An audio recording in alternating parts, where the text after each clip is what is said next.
That's good stuff right there. So once This one of again, my favorite. This one of my favorite college plays right here, though. so this so walk us through this play. This is one of your favorite plays. Walk us through it from beginning to end. Pre-snap read, you're right here in that zero technique that we've been talking about so far. Head up on the center. So what is going through your mind from a mental standpoint? Are you reading the offensive lineman? Are you reading the guard? Like, what are you looking at this point? So mentally, right here, I'm like, this heavy personnel. Them have no receivers in, so I know it's gonna be a run. So that's why my stance is so heavy on heavy loaded. Cause I'm trying to get off fast. Uh, I see they got this big personnel. They got at least three tight ends in. It look like it's two on the boundary and then one up top. And they got a fullback. So I was thinking just get off the ball. I knew they like to do gap scheme though, so I was expecting some type of pull or something, or a down block. I think I got a down block right here from the guard. And when you say gap scheme, Jordan, could you emphasize that and talk to our audience and our listeners about what the gap tell and consist of and everything from an offensive lineman standpoint? What are they trying to do to get you out off guard or to knock you off the ball? All right, so gap scheme. When you pull in the gap scheme, you're trying to create extra gaps. So that's what's happening right here. Uh, yeah, you can just run the play. Troy directing traffic, my guy. And I'm like, all right, they moved him over there. They ain't moving for no reason. And then boom. So the gap scheme is pretty simple. It's simple football. You line up and you block here, or you got the pullers. But I knew once they moved the tight end to the other side, they was going there because Coach Joe always tells us don't make football more complicated. They're not moving bodies over there to not run that way. So off the snap, I already knew what it was. Yeah, so I'm gonna just rewind this, and I would just like you said, like at the point of contact,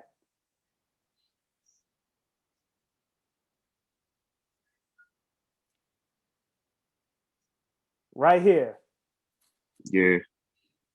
just using power, just weight room right here, just throwing the guy, you know, actually a little. What's that? What would you call that? A swim move, a little bit, or just a power move? What would you necessarily call that move? Uh, just a strike and shed.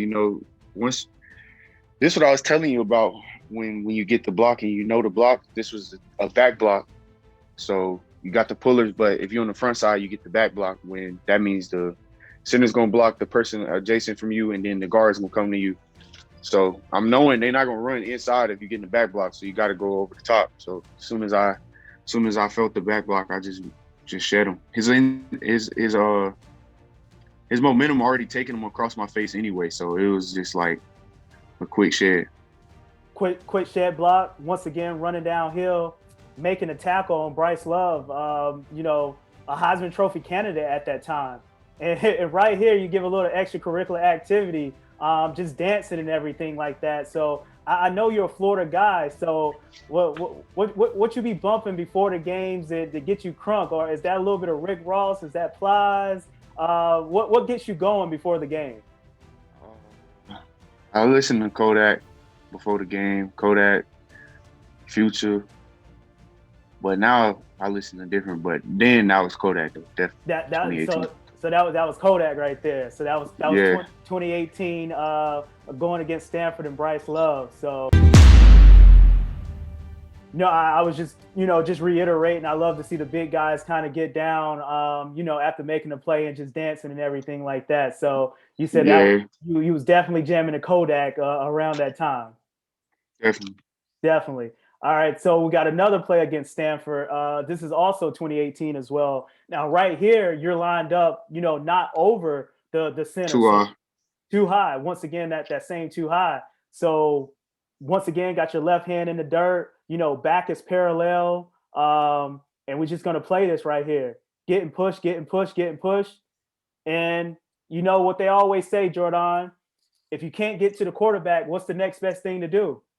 get your hands up. Get your hands up, and you definitely got your hands up on this one. And there you go. You hit us with another dance. What was that right there?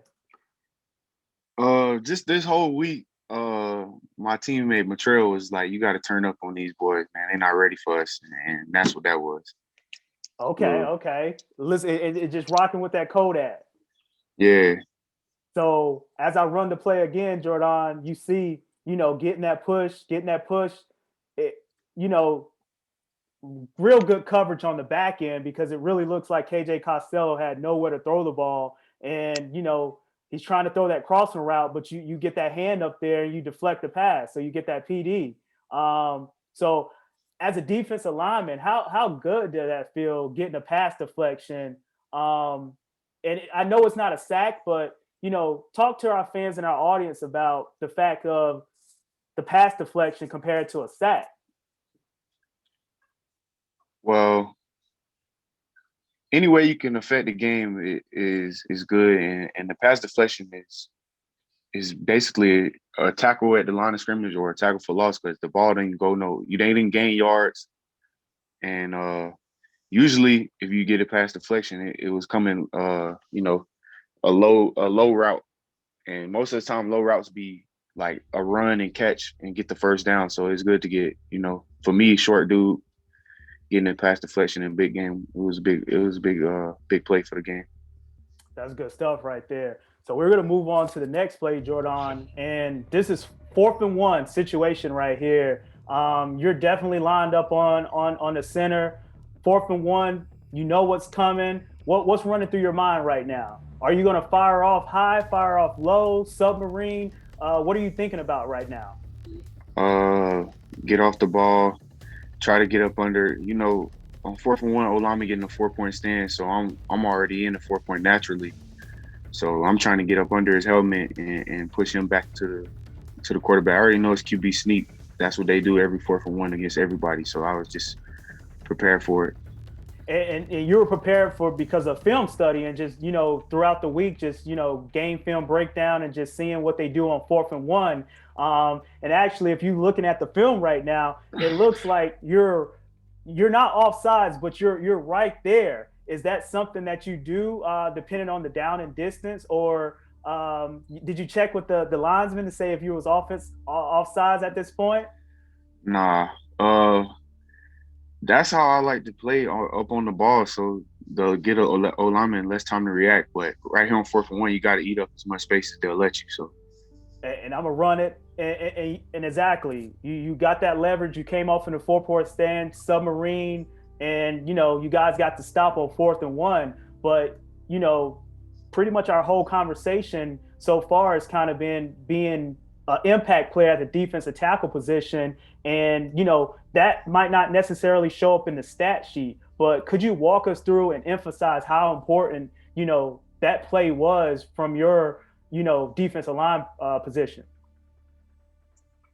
I mean, it's a big play in the game. One, because it was money time. They almost in the red zone going in to score. It's fourth quarter. 4th and 1, they get this and they still going and driving. But a stop on 4th and 1 is always a big deal. And I just happened to come off the ball before they did, and pretty much that whole O-line on top of me right there. So you pretty much ate up like 2 blocks. You took 2 guys away, so your guys can kind of run to the ball and get that stop right there. That's huge right there. I mean, you didn't necessarily get the tackle or the assist, but right here you walk into the sideline, you getting the helmet slap. Thank you for listening to American Football Stories podcast. Please subscribe to our YouTube channel, American Football Stories. We are working to grow our network on YouTube and we'd love to have you subscribe. You can find us also on Apple Podcasts, on Twitter at American FB Story, and on our website, AmericanFootballStories.com. I am Robert Parker. My co-host is Nick Newsom. This has been another episode of American Football Stories.